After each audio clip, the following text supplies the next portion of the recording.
Okay, it might be a really strange video, but I kind of want to talk about last Eurovision 2024. And if you think that I will complain about Switzerland won, then you can leave because I will not do that. But there are so much things that kind of ruined this experience for a lot of people.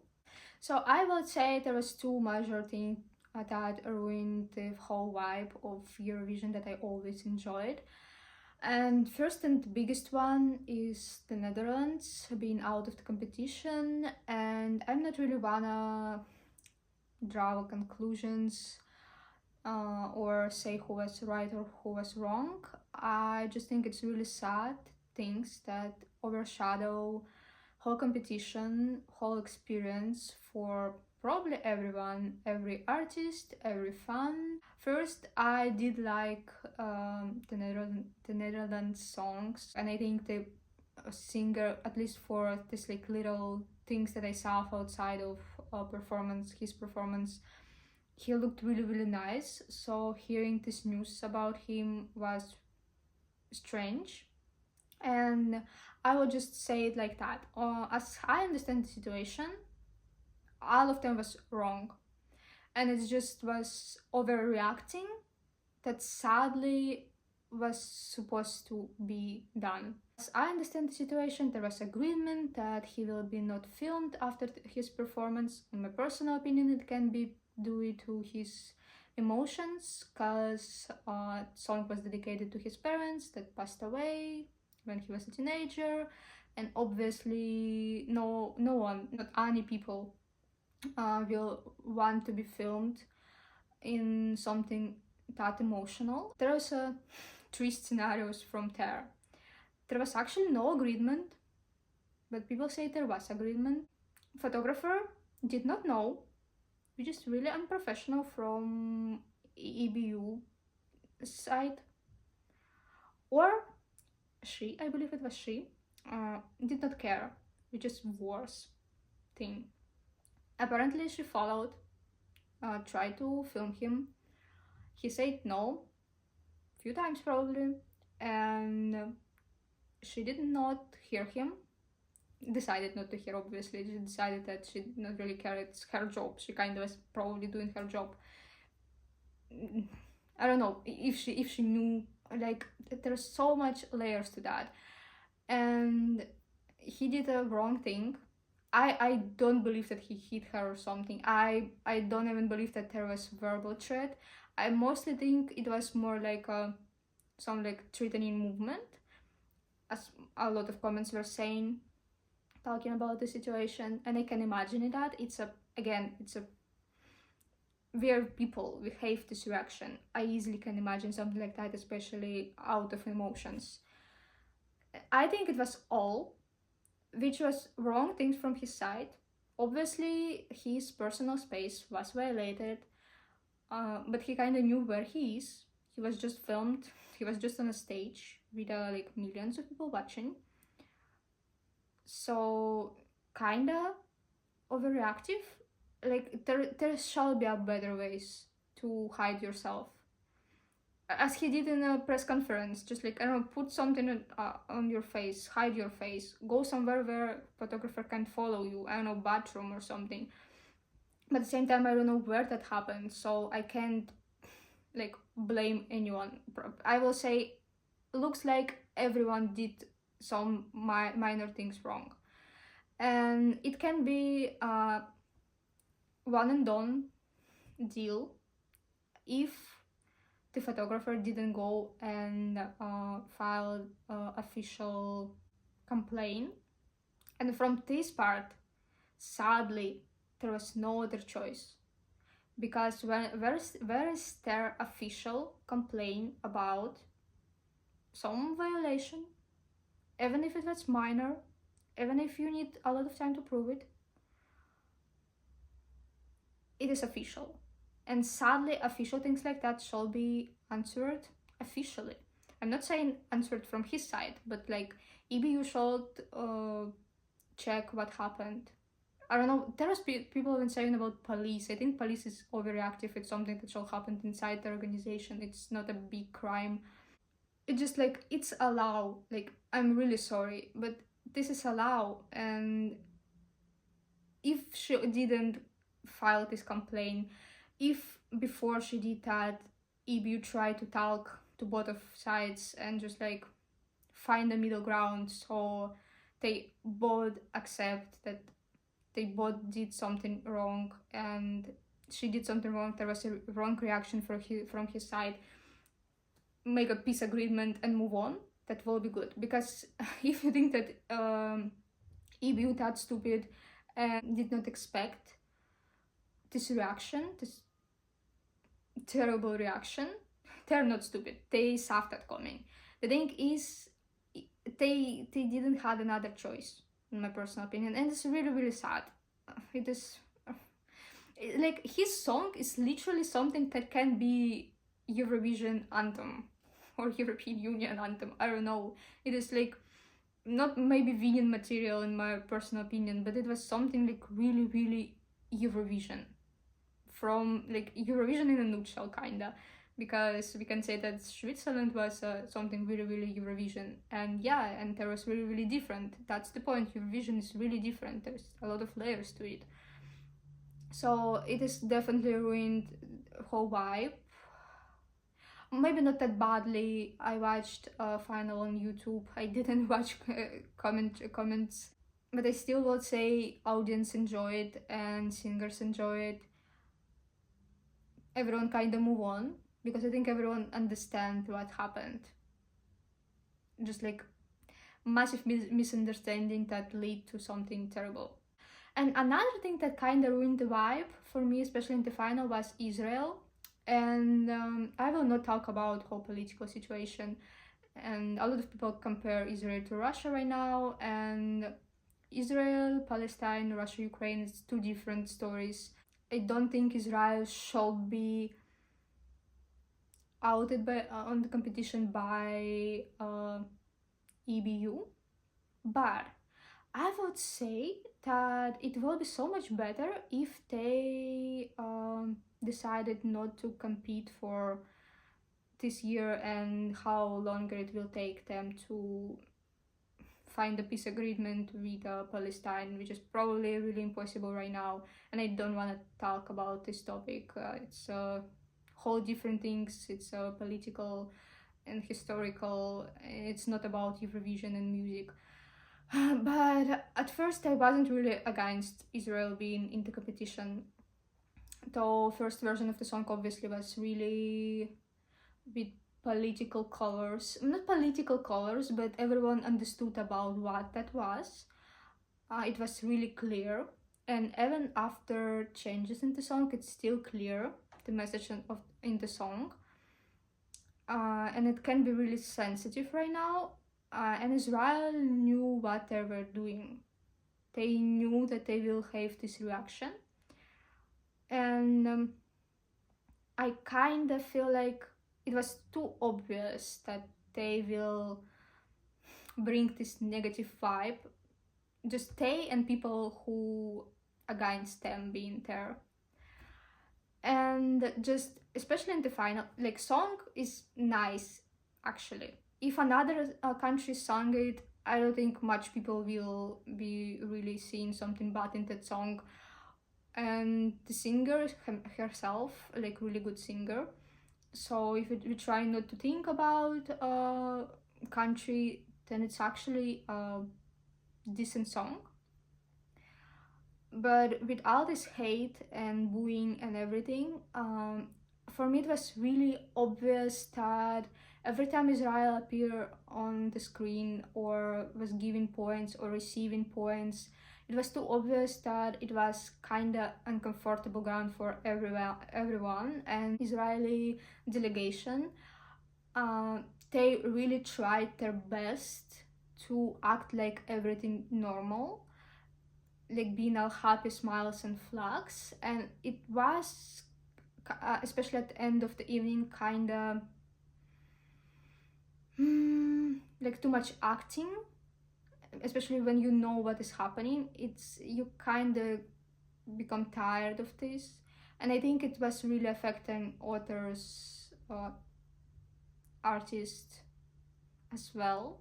Let's like briefly talk about Israel actually getting quite a lot of points for this song. I would say it was way higher than I expected, but at the same time, if you really think of this for a second, it was kinda obvious. Like, I don't want to compare Israel and Ukraine, but it can be. There's two interesting things for these songs. I actually definitely like Ukrainian song. It was maybe my top 5, definitely top 10. Israel, not so much, but for Ukrainians, I see a lot of people surprised about their uh, public votes. You need to think about how many Ukrainians now live outside of Ukraine and actually can vote for themselves. And obviously, with the war going on, the unity in like Ukrainian communities in the country is really higher than it used to be in a year. I think, as someone who have friends there and not someone who didn't hear about Ukraine before 2022, it is pretty close country for me. So I know that like they are now really united, a lot of them, most of them. And kind of the same happened to Israel. Israeli people live outside of Israel in a lot of countries. Israeli people, even if they already like first or second or third generation being in another country, they still remember their roots. Those people, even when they don't really speak Hebrew, they still know who they are. And probably seeing a lot of hate, it just like kind of moved them to unite and vote for her, especially everyone who was outside of Israel, and it's, I believe, a lot of people. And I think some people who better at dividing like politics and just like art and music, or those who stand on the middle ground or support Israel, a lot of people as well, they would probably vote for her just to feeling that it's kinda unfair to her and to her song. So it wasn't surprising for me, at least. It was a lot of points, but it wasn't surprising, like at all, if you really think how that works. Whole hate and this terrible situation with the Netherlands, it's kinda make it bad for me, at least. I always enjoy Eurovision as just like a song competition. It's fun, there's a lot of countries and flags and delegations, it's interesting, it's like a big party, so I always like that vibe. And usually I'm not really care about the score. Score is a kind of the saddest, the worstest part for me. Used to be, now it's comments actually. From this year, it's definitely a comments and public opinion. It's something that I think I will try to be as far away as I can. But it used to be actually the points for me personally. And I really don't understand why people can't just enjoy music. Okay, everyone have their favorites. It is impossible for your favorites to win every year. There's a lot of people voting in different countries, and you can't really predict how they will vote. So it was a really close call between Switzerland and Croatia, and I personally vote for Switzerland. It is my top. If anything, my top 3 is Switzerland, Germany, and Italy, with France going like really close, and Lithuania, I would say that probably, and Ukraine. Yeah, it's hard. Like, I can name like 15 songs that I was listening through last weeks. But for me, it was Switzerland. I was so ready to see them second or third, and seeing them in the first semi-final, I completely changed an opinion, and I was like, okay, that's my favorite song. It should win, just because performance was so good. And here we need to remember that there's a lot of parts that help song win. And here let's move to our talks about jury voting and public voting. And if people saying it's like last year situation, and maybe it is, this year I felt like Croatia have a bigger fan base, a lot of people going to vote for that, while Switzerland have a better song, specifically song. And if you just think about that, there is a professional jury that obviously will vote for song, for more complicated song, for higher higher notes, for better vocals, for better structure of the song, melody, and every stuff like that. Because they're supposed to be professionals, and I believe they are professionals. At least, like, mostly I don't really have questions towards their voting. While public, it is really can be public is more divided on my personal opinion, and that's the problem why usually jury choice won the competition and not the public's choice. And that's the explanation why a lot of the times public choice can't overtake professional jury choice.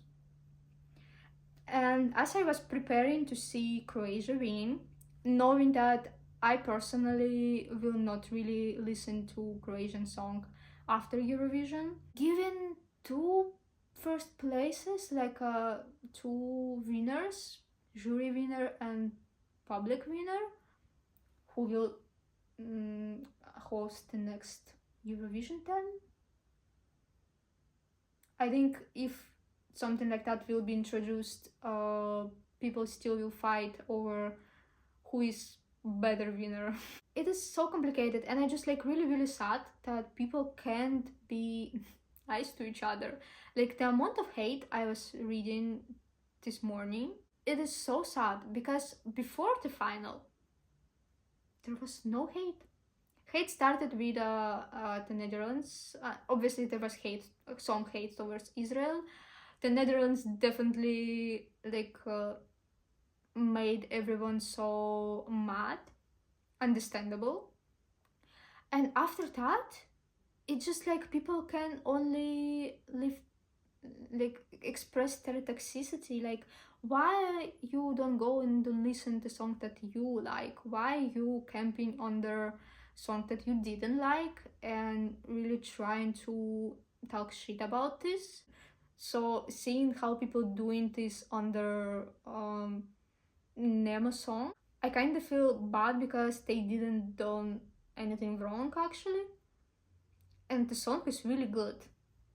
That's why the code won the jury voting, because it's complicated. There's a rap, it's a pop, there's a, I will not say Bandiana sound. To a lot of people say like second part is something from a Bond movie. Not in my opinion, but it's have like this dramatic effect that mostly I would say like musicals have something from musical. It's always more emotional, and there's a literally opera, and they nailed it. And for me, they become a winner when they, in the first semi-final, completely nailed that performance, all alone on the stage, running around, balancing on that circle. I still don't understand how. I was watching that performance like probably 100 times, trying to see if they even look under their feet, and I feel they didn't. This, I don't know if it was that good choreographed, or they had so much trust in themselves. I didn't saw them even looking down once going in that circle, and I'm impressed just by that. And I know it's not something that should affect the song, but the fact that it was happening while they was singing something out of the opera, it's hell impressive from my personal opinion. So I, as a Eurovision fan, really disappointed this year with the general vibe. I don't know, maybe I feel like we live in such a toxic world, and I don't understand why people don't want to find any safe space, kinda, while they go anywhere to hate, while it's a choice to do. Like, you can just don't do that. It's just such not really what Eurovision's supposed to be about, and I feel like it's not EBU doing at most points. It's actually the fandom, and it's really kind of ruined my day today. Yeah, I just disappointed in the general vibe of Eurovision, and I think like people just like to hate, and from this year vibe was the worst, and I mostly feel sorry towards all singers in this, Netherlands included. So it was my unpopular, no one asked about opinion about Eurovision this year, and I just hope that we hit the rock bottom without this bad vibe and hate, and will work on themselves, EBU included, because otherwise it would be so good Eurovision. I think it was really good organized, and I really like this music pauses between performances, all the inside jokes that was made in the stage. It was so good, but the whole vibe was ruined basically by EBU and fans together. So yeah, I'm glad I can turn that page over and move on together with the code, because it's a good song for me. If it's not for you, it's okay. We are different. You can listen to whatever you want. I will listen to whatever I want. That's how the world works. And next year, Switzerland will host Eurovision. Rich place, expensive place. How many people will actually manage to go there? That's the question. Not me, definitely. But yeah, thank you for watching. Don't hate me too much for my opinion if you watched to this point. And see you next year, if you still will watch Eurovision, because I will.